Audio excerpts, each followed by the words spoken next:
De volta para falar sobre política, e quem mais entende desse métier, né? Você já sabe que é Paulo Roberto, né? Nem no fim de semana ele sossega, ele fica procurando ali nos bastidores, acompanhando tudo. E aí, Paulo, boa tarde. Bom dia. Hoje ainda é bom dia, né? Hoje entramos mais cedo. Bom dia. Descansou bem no fim de semana? Rapaz, mais ou menos. Ou trabalhou carregando pedras, feito o presidente Lula? Descansa carregando pedra, mais ou menos assim. Porque Lula pegou uma agenda pesada, viu? A gente fica brincando aqui, mas Lula não é nenhuma criança, né? 7,6 para 7,7. Lula saiu ontem de manhã lá dos Emirados Árabes de Abu Dhabi, foi para Portugal. Não, tudo bem, vai sentado ou vai deitado no avião com ar-condicionado, mas cansa, doutor. Já viajei muito de avião e sei o que ainda com essa história de fuso horário. Pois é, o pior é isso, é você se adaptar ao fuso horário. Loucura isso. Porque você sai de um lugar como os Emirados Árabes, ele está assim 7 horas a mais que a gente aqui. Vai para Portugal, que está a cerca de 4 horas. Depois viaja para cá. Então Lula chegou 9h30 da noite aqui no Brasil ontem, mas totalmente confuso, sem saber se era dia ou noite. É uma loucura isso. E realmente embaralha. Tanto que a agenda oficial do presidente de hoje nem foi divulgada, porque o pessoal disse, ninguém sabe como é que o presidente vai acordar. Compromisso oficial mesmo, ele terá hoje por volta de 3 da tarde, quando vai receber o ministro das Relações Exteriores da Rússia, o Sergei Lavrov, que chegou agora 10h30 da manhã em Brasília. Chegou, foi para o Itamaraty, recebido pelo chanceler Mauro Vieira, está lá tratando de questões dos dois países e à tarde se encontra com Lula.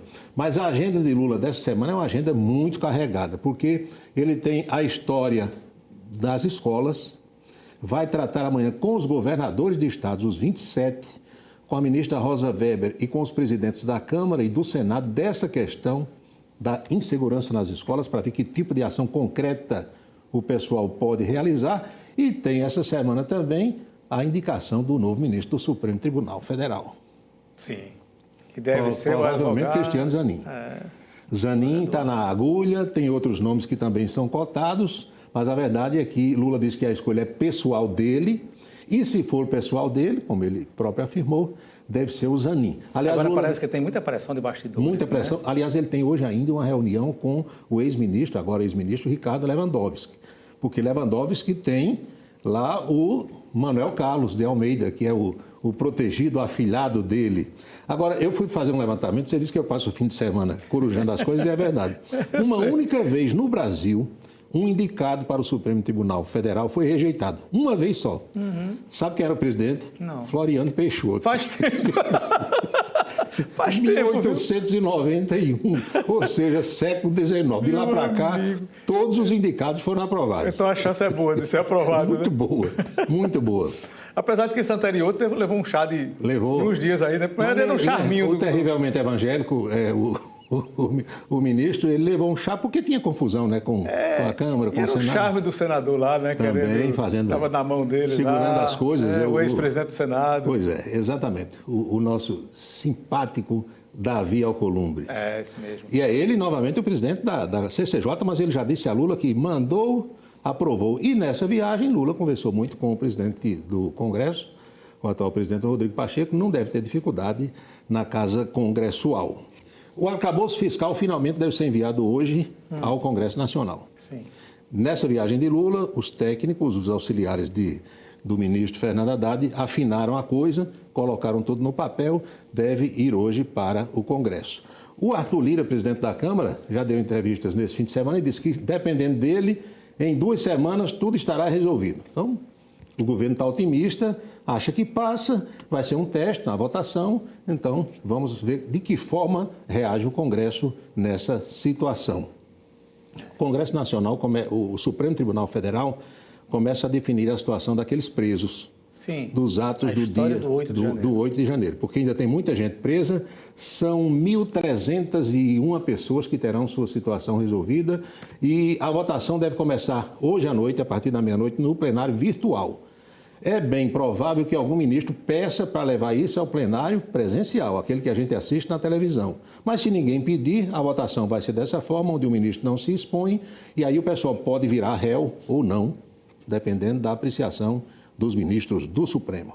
Vamos para o plano local? 1.300. 1.300. 1.301, para ser mais preciso.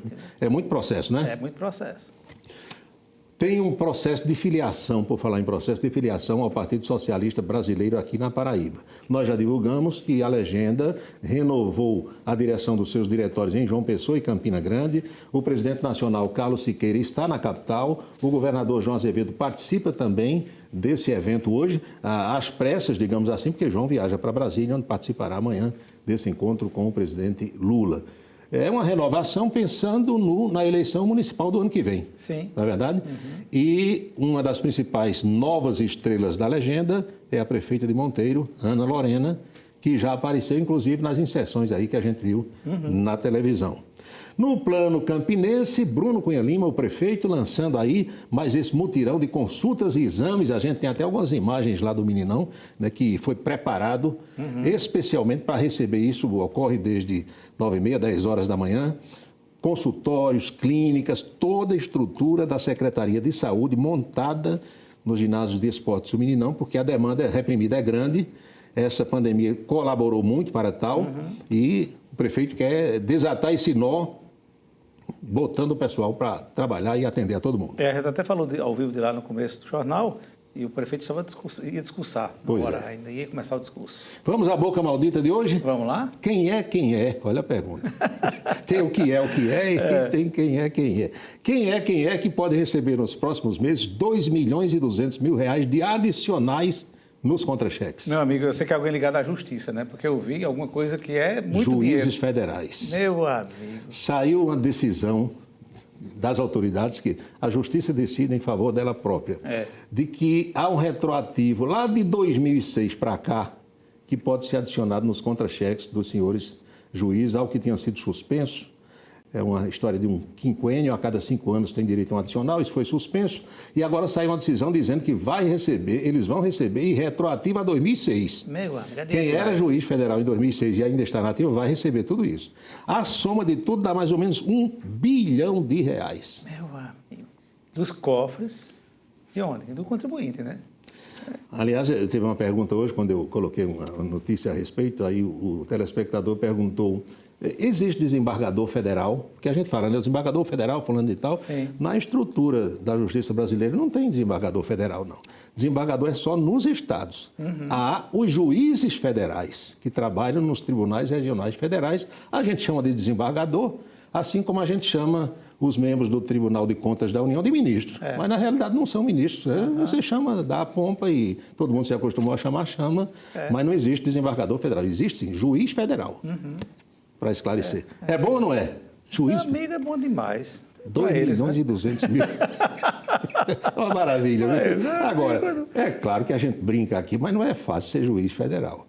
Para alguém chegar ali, ralou muito nessa vida. Concurso dificílimo, tem as etapas todas. Agora, depois que chega, se o Senado para o céu só falta um palmo, juiz falta 1,5 palmo. A questão todinha, eu sempre digo, Paulo, o problema é o fosso que existe. Não é que o cara, assim, não deve ganhar muito, não. O problema é porque... É a disparidade. O problema é a disparidade. Por que tem tanta gente ganhando tão mal também, né?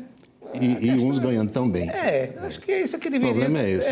Uma distância menor, digamos. Exatamente. Isso seria mais justo, né? É o Brasil. O jornalista podia ganhar um pouquinho menos, mas não. Sem dúvida nenhuma. Tá bom, Paulo. Até amanhã. Obrigado, meu amigo. Até amanhã.